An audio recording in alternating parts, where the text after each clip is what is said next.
ചോദിച്ചു കഴിഞ്ഞാൽ ഈ സുവിശേഷം ഒരു ദേശത്ത് കടന്നു വന്നാൽ ആ ദേശത്തിലെ ഇരുളിനെ മാറ്റുവാൻ ഈ സന്ദേശത്തിന് കഴിയും.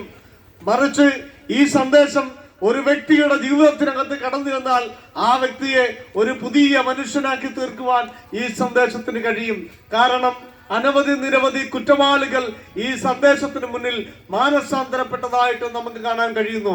അവിടെയും തീർന്നില്ല, എത്രയോ നരഭോജികൾ ഈ സുവിശേഷ സന്ദേശത്തിന് മുന്നിൽ മനുഷ്യ സ്നേഹികളായി തീർന്നിട്ടുണ്ട്.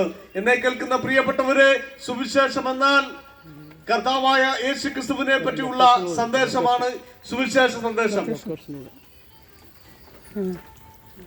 ഈ സുവിശേഷ സന്ദേശം ഞങ്ങൾ ഈ പൊതുവിൽ ഇങ്ങനെ പ്രസംഗിക്കുമ്പോൾ ഒരുപക്ഷെ നിങ്ങൾ ചിന്തിക്കും, ഈ സന്ദേശം ഇതൊരു യഹൂദന്റെ സന്ദേശമാണല്ലോ, ഇതൊരു ക്രൈസ്തവന്റെ സന്ദേശമാണല്ലോ, ഈ സന്ദേശം എന്തിനാണ് ഞങ്ങൾ കേൾക്കുന്നത്?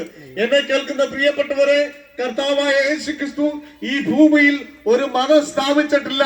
യേശുക്രിസ്തു ഒരു മതത്തിന്റെ വക്താവല്ല. യേശുക്രിസ്തു ഈ ഭൂമിയിൽ കടന്നു വന്നത് സകല മാനവകുലത്തിന്റെയും പാപത്തിന് വിമോചനം വരുത്തുവാൻ വേണ്ടിയാണ് കർത്താവായ യേശുക്രിസ്തു ഈ ഭൂമിയിൽ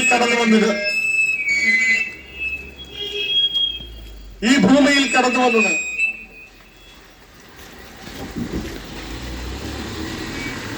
അതുകൊണ്ടാണ് കർത്താവായ യേശുക്രിസ്തുവിനെ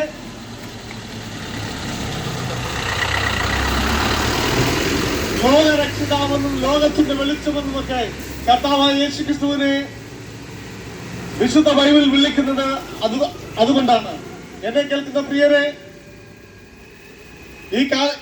ഈ കാലഘട്ടത്തിൽ